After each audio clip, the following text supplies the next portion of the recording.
बिहार राजनीति का कड़वा सच आपके सामने प्रस्तुत करना चाहता हूँ। बिहार में बहुत बड़ा राजनीतिक खेला हो रहा है और सही मायनों में हम तो स्पष्ट राय दे देते हैं कि बिहार चुनाव 2025 प्रजातांत्रिक इतिहास पर, राष्ट्र के इतिहास पर अमिट कलंक लग गया। यह बात अपने आप में सिद्ध कर बिहार चुनाव 2025 में कितने कितने छात्र खेला हुए, घोटाले हुए, प्रजातंत्र की हत्या कर दी गई, संविधान की हत्या कर दी गई, विधान की हत्या कर दी गई। लोकतंत्र और प्रजातंत्र को शव बना दिया गया और उस पर नंगे नाच ये राजनीतिक दल के नेता नाच रहे। इसमें सबसे बड़ी भूमिका चुनाव आयोग की है, जिसे चुनाव लगाव आयोग कहा जाता है, जो बीजेपी की टीम है। उसके सत्तावादी महल बनाने के लिए चुनाव आयोग ने कितने कुकृत्य किए कि जिसकी कोई सीमा नहीं। क्या क्या हुआ ये सबको पता है, वो बताने की जरूरत नहीं है। यानी चुनाव को ही डकैती में जकड़ दिया। बिहार चुनाव 2025 डकैती का प्रमाण बन गई, काला इतिहास बन गई। तो सच में यह है कि बिहार चुनाव 2025 प्रजातंत्र के इतिहास का काला पृष्ठ बन गया, काला अध्याय बन गया। अब इसको कैसे निपटा जाएगा? आइए अब यहाँ पर हम आज बात करते हैं। आज है 19 नवंबर 2025। बिहार में राजनीतिक नाटक जारी है। एक तरफ भाजपा विधायक दल की बैठक हो रही है, दूसरी तरफ जदयू विधायक दल की बैठक हो रही है और इन दोनों बैठक के बीच बात एनडीए के विधायकों की बैठक होगी। यानी 3 बैठक और इसी के साथ साथ शानदार भव्य शपथ विधि। क्या बात है, कितना अच्छा खेला हो रहा है, कुछ समझ में नहीं आ रहा। अरे लोकतंत्र और प्रजातंत्र की लाश पर मंच बनाकर आप नाटक कर रहे हैं, राजनीतिक नाटक कर रहे हैं। बड़ा विचित्र मामला। और यहाँ पर मुख्य किरदार है नीतीश कुमार, एक है अमित शाह, एक है नरेंद्र मोदी और रणन सिंह और संतोष झा।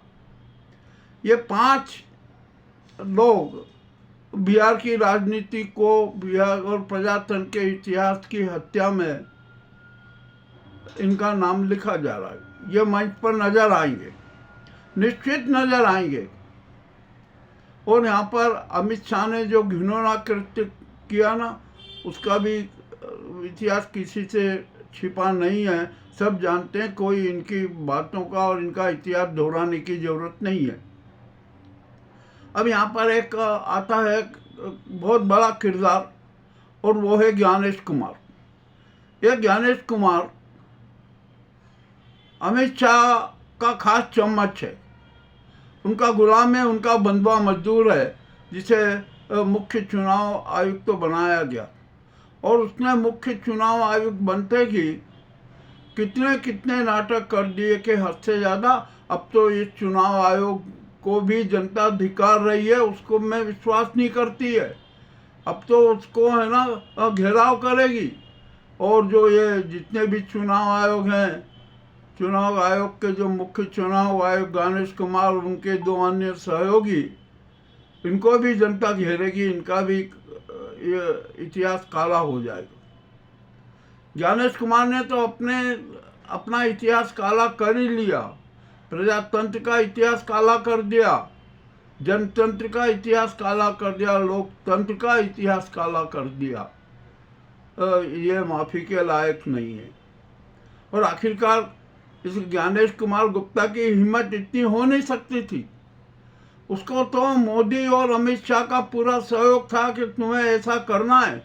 वो उसको प्रेरणा देते रहे, षड्यंत्र करते रहे, योजना बनाते रहे, उसको मूर्त रूप देने का दायित्व ज्ञानेश गुप्ता को दिया गया। यानी मोदी भी अपराधी हैं, अमित शाह भी अपराधी हैं, ज्ञानेश कुमार भी अपराधी हैं, उनके दो सहयोगी भी अपराधी हैं। और इसी के साथ साथ नीतीश कुमार की जदयू को छिन्न भिन्न करने वाले ललन सिंह और संतोष झा भी जवाबदार। ये भी इन्हीं हत्यारी गैंग के सदस्य हो गए। ललन सिंह अमित शाह के खास हो गए एक मंत्री पद के लिए। संजय झा ने क्या क्या नाटक किए किसी से छिपा नहीं है। अब मान लीजिए ये सारे नाटक हो गए। अब इस लोकतंत्र के शव पर जो शपथ विधि का मंच सजाया गया है, जो नाटक किया जा रहा है ना, उसमें अब मोदी भी प्रकट हो रहे। अब मोदी आएंगे, वो नीतीश कुमार से बात करेंगे, नीतीश कुमार को मनाएंगे, उनकी मान मनोबल करेंगे कि अरे ऐसा नहीं युग है, आपके नेतृत्व में चुनाव लड़ा है, आप ही सीएम होंगे। होगा, कल सीएम हो जाएगा।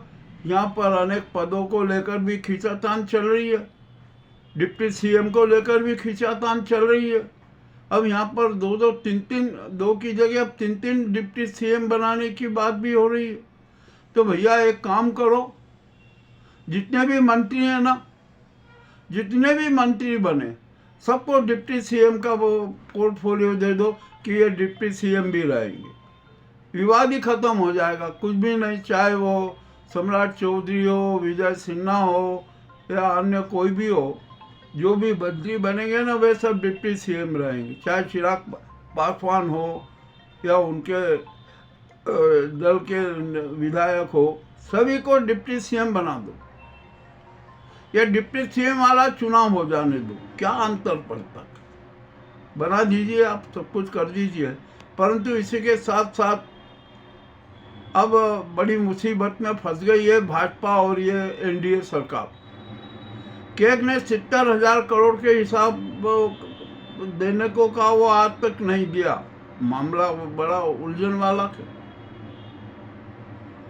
विश्व बैंक से विकास के लिए जो कर्ज किया गया वो उसको वोट खरीदी में बांट दिया गया, ये भी किसी से छिपा नहीं है।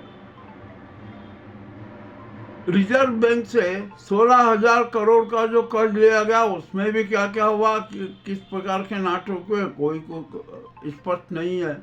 कुल मिलाकर बिहार को कर्ज के सागर में डुबो दिया, डूब गया। अब ये जो कर्ज की अदायगी भी तो जनता से ही करना पड़ेगी ना, चाहे किसी भी ढंग से की जाना पड़ेगी। अब यहाँ पर जो ये राजनीति हो रही है ना, ये बड़ा गंदा खेल हो गया। अब आइए हम यहाँ पर बात करते हैं। मान लीजिए नीतीश कुमार अब सीएम पद की शपथ ले लेंगे, हो सकता है कि विधानसभा का अध्यक्ष भी उनको मिल जाए और गृह विभाग भी उनको मिल जाए, किंतु उसके बाद में नीतीश कुमार के खिलाफ अविश्वास प्रस्ताव भी आ सकता, ला सकते हैं, और कुछ ऐसे हालात पैदा कर दिए जाएंगे कि नीतीश कुमार फेडअप होकर पद त्याग ले लें। और भाजपा का तो एक ही लक्ष्य बना हुआ है कि किसी भी तरीके से नीतीश कुमार को जेल में डालना और जेडीयू को खत्म कर देना। और यह सारा दायित्व उन्होंने ललन सिंह और संजय झा को दे दिया गया कि यह काम अब आपको करना है। अब देखते हैं ललन सिंह और संजय झा किस प्रकार जदयू को तोड़ते हैं। परंतु जदयू के 85 जो विधायक है वो उस चीज के खिलाफ हैं। वो कहते नहीं, जदयू टूटेगी नहीं, कोई बिकेगा नहीं, कोई पलटेगा नहीं। परंतु ये सब कहावत की बातें हैं। धन लोभ में और धन स्वार्थ में आदमी अपने आप को बेच देता है, अपनी आत्मा तक बेच देता है, अपने चरित्र को भी बेच देता है। यह भी किसी से छिपा नहीं है। तो यहाँ कुल मिलाकर बिहार में जो शातिर षड्यंत्री खेले हुए हैं ना, उन पर तो राष्ट्रपति को संज्ञान देना था उन्होंने कुछ नहीं लिया, चुपचाप बैठ गई, मौन हो गई, धत्ताश हो गई, मूक बधिर हो गई। और उसका भी कारण है कि जो राष्ट्रपति महोदया है ना, वो नाजी गुजराती गैंग के हाथों की कठपुतली है। उन्होंने संविधान की होली देख ली, जो प्रजातंत्र की किस तरीके से हत्या की गई वो सब देख लिया, मगर वो एक शब्द नहीं बोली, जबकि उनको बोलना था। चुनाव आयोग को उनको निर्देश देना था कि आप क्या ये नाटक कर रहे हैं, बंद कीजिए सारे खेल, परंतु उन्होंने कुछ नहीं किया। यदि वो बोलती तो उनके आका है ना मोदी जी नाराज हो जाते। ठीक है, अब क्या कर सकते हैं। राष्ट्रपति के खिलाफ भी जनता में आक्रोश है। अब मैं आपको कल की बात बताऊं। कल 20 तारीख है, गांधी मैदान में शपथ होगी, भारी भीड़ होगी, इतनी भीड़ होगी कि हद से ज़्यादा। कितने वो मुख्यमंत्री, सांसद, ये सबको बुलाया गया, सबको आमंत्रित किया गया। भीड़ इकट्ठी हो जाएगी, जनता भी एकत्रित होगी, परंतु यदि जनता में थोड़ा बहुत भी आत्मसम्मान है, यदि उसमें थोड़ी बहुत भी सोच समझ है, थोड़ी बहुत भी विवेकवादिता है, तो उसको शपथ विधि समारोह में ही विद्रोह कर देना चाहिए, बगावत कर देना चाहिए, विरोध कर देना चाहिए और स्पष्ट कहना चाहिए कि ये शपथ विधि, ये सरकार और ये चुनाव हमें स्वीकार नहीं है, उसके परिणाम हमें स्वीकार नहीं है। फिर से बिहार में चुनाव कराए जाए। जब ये जनता की आवाज़ उठेगी ना, तो राष्ट्रपति को भी सोचना पड़ेगा कि अरे जनता जब सरकार के खिलाफ है तो इसको कैसे मान्यता दी जा सकती है। और चुनाव आयोग के जितने काले कारनामे उजागर हो रहे हैं ना, तो चुनाव आयोग को गिरफ्तार करके रिमांड लेना चाहिए। और रिमांड क्या लेना चाहिए, उनको तो फांसी की सज़ा दिलवाने की पहल की जाना चाहिए। और ये काम अब जनता करेगी, राष्ट्रपति नहीं कर सकती। जनता घेराव करेगी, दिल्ली का घेराव करेगी, चुनाव आयुक्त का घेराव करेगी और वहाँ से उनको पकड़ के बाहर लाएगी।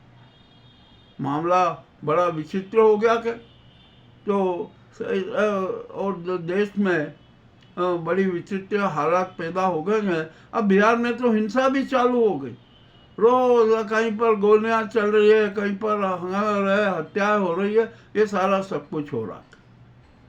तो ये क्या हो रहा है, ये आखिरकार प्रजातंत्र और लोकतंत्र में ऐसा क्यों हो रहा है, इस पर भी गंभीरता से हमें सोचना पड़ेगा, समझना पड़ेगा। परंतु हम कोई सोचने समझने को ही तैयार नहीं है। हम ये जनता है ना, महानिद्रा में। बिहार की जनता को अब सड़कों पर उतरना पड़ेगा, देश की जनता को सड़कों पर उतरना पड़ेगा, दिल्ली का घेराव करना पड़ेगा, संसद का घेराव करना पड़ेगा, प्रधानमंत्री, गृह मंत्री, चुनाव आयोग, इन सबको बंधक बनाना पड़ेगा। बहुत जरूरी है, ऐसी जन क्रांति होना जरूरी है। अब क्या कह सकते हैं, देखिए अभी जो होता कि अभी तो शाम बाकी है, शाम में और नए नए राजनीतिक गुल खिलेंगे, नए नए दृश्य हमारे सामने आएंगे। हम सारे दृश्यों को लेकर रात को 9-10 बजे एक नया एपिसोड बनाएंगे, उसमें संपूर्ण विवरण की प्रस्तुति करेंगे। अब ये बिहार का जनता का साफ निर्णय है कि बिहार चुनाव अवैध है, उसके परिणाम शून्य हैं, चुनाव आयोग ने बहुत घोटाले किए हैं, सबकी जांच होना चाहिए। और बिहार में अब जो ये शपथ विधि हो रही है ना, ये भी जनता अमान्य कर रही है, शपथ विधि भी अवैध ही मानी जाएगी और यहाँ पर बिहार में राष्ट्रपति शासन लागू कर देना चाहिए, करना चाहिए राष्ट्रपति शासन। और उसके बाद में फिर जब हो जाए, नई मतदाता सूची बने, ऐसा नहीं जिन लोगों का मताधिकार छीन लिया गया है उन्हें ईमानदारी पूर्वक उनका अधिकार वापस लौटाया जाए और उसके बाद में बिहार के चुनाव की घोषणा की जाए। 6 माह तक कोई चुनाव नहीं, 6 माह तक जिन जिन लोगों के अधिकार मताधिकार छीने गए उनको सबको अधिकार वापस दिया जाना चाहिए, नई मतदाता सूची बनना चाहिए। मामला बड़ा विचित्र और रोचक है। बिहार में यह स्थिति होना जरूरी है। अब देखते हैं राष्ट्रपति क्या करती है। और हमारे यहाँ की सबसे बड़ी न्यायपालिका, अरे ये मान लीजिए राष्ट्रपति धराशायी हो गई, यहाँ पर यह गुजराती गैंग की सरकार सत्य को छिपाना चाह रही है, प्रजातंत्र लोकतंत्र की हत्या हो रही है, तो न्यायपालिका को स्वतः संज्ञान ले लेना चाहिए और सारे चुनाव की जितनी भी गतिविधियां हुई है सबकी सूक्ष्मता से अध्ययन करना चाहिए, सब पर कठोर कार्रवाई करना चाहिए। अब जो भावी सीबीआई क्या कह रहे हैं, उनका क्या बयान आया है, ये भी बड़ा विचित्र बात लगती है। अरे अब तो न्यायपालिका को भी बदनाम करने का षड्यंत्र रचा जा रहा है। अब देखते हैं क्या होता है क्या नहीं होता। अब यहाँ पर जो 53 में न्यायमूर्ति बनेंगे वो कैसे होंगे, क्या होंगे और क्या वो नियुक्त किए जाएंगे, या अपने नियुक्ति के लिए वे इस गुजराती गैंग सरकार की चापलूसी करेंगे, ये करेंगे, क्या करेंगे। जो भी हो रहा है ना, सब जनता के सामने है, किसी से छिपा नहीं है। अब जनता का तो स्पष्ट कहना है कि न्यायपालिका को पूर्ण रूप में स्वतंत्र रहने दिया जाए और यहाँ पर है ना न्यायाधीशों की नियुक्ति, सीबीआई इनकी नियुक्ति का एक विशेष आयोग बनाया जाए, उसमें कॉलेजियम के सदस्य हों, उसमें पीएम और नेता प्रतिपक्ष हो और एक राष्ट्रपति भी हो। यह इस प्रकार की ऐसी व्यवस्था की जाना चाहिए, परंतु ऐसी कोई व्यवस्था होगी नहीं। और जो इस गुजराती गैंग सरकार के पक्ष में निर्णय देने वाला न्यायाधीश होगा ना, उसे सीबीआई बना दिया जाएगा। पूर्व में भी बनाया जा चुका है, यह कोई नई बात नहीं है, कोई नई घटना नहीं है। तो अब देख लीजिए, अब जो भी है जनता को, इसे जनता को देखना है। और अब तो 92% क्या, अब तो 95% जनता को सड़कों पे उतरना पड़ेगा, जन क्रांति करना पड़ेगी, तभी भारत का अस्तित्व कायम रहेगा, प्रजातांत्रिक अस्तित्व कायम रहेगा, संविधान जिंदा रहेगा, सनातन धर्म जिंदा रहेगा, तिरंगे का अस्तित्व जिंदा रहेगा। ये सब करना जरूरी है और ये सारा जनता के हाथों में है। अब जनता को सड़कों पर उतरना पड़ेगा, उसी को ही रक्षा करना पड़ेगी। और इतना ही नहीं, जनता को अब दंड विधान भी अपने हाथों में ले लेना होगा। जो गद्दार हैं, जो जयचंद हैं, जो भारत के दुश्मन हैं, हमारे प्रजातंत्र के दुश्मन है, राष्ट्रवाद के दुश्मन है, उनको सड़कों पर ही सजा देना पड़ेगी, जनता ही सजा देगी। और सुप्रीम कोर्ट की भी सजा देने का कोई प्रावधान नहीं रहेगा, जनता को ही सजा देने का अधिकार हो जाना चाहिए। जनता दंड विधान अपने हाथ में दे दे। अब यहाँ पर इस देश में यह स्थिति होना जरूरी है। बात बहुत कड़वी है, हो सकता है कि इस प्रस्तुति पर मुझ पर भी कार्रवाई हो जाए, परंतु हम डरते नहीं हैं, सच सबके सामने रखते हैं। हम तो सर्वस्व बलिदान हेतु तैयार। आइए, ये हमारा आज का एपिसोड आपको कैसा लगा अवश्य बताएं। और यदि नीतीश कुमार की गिरफ्तारी हो गई ना और उनको जेल में डाल दिया गया तो पूरा बिहार जल उठेगा। ये भी आपको आज बता रहा हूँ, खुली स्पष्ट रूप से बात बता रहा हूँ। तो हमें पूरा विश्वास है कि कल यानी 20 नवंबर को नीतीश कुमार सत्ता की रेल में नजर आएंगे। और यदि नहीं आए और जेल में नजर आए तो और स्थिति खराब होगी और स्थिति घातक होगी। चलिए, अब आज हम अभी अपना एपिसोड यहीं पर बंद करते हैं, क्योंकि मैं तो जितना बोलते जाऊंगा उतना लंबा होता जाएगा और लंबे संवाद से कोई अर्थ ही नहीं। राष्ट्रवादी संवाद होना जरूरी है, जनवादी संवाद होना जरूरी है, और सर्व रक्षा और राष्ट्र रक्षा वाला संवाद होना जरूरी है, प्रजातंत्र रक्षा वाला संवाद होना जरूरी है। भाई हमने प्रस्तुत किया कि आपको कैसा लगा हमें अवश्य बताएं। बहुत बहुत धन्यवाद।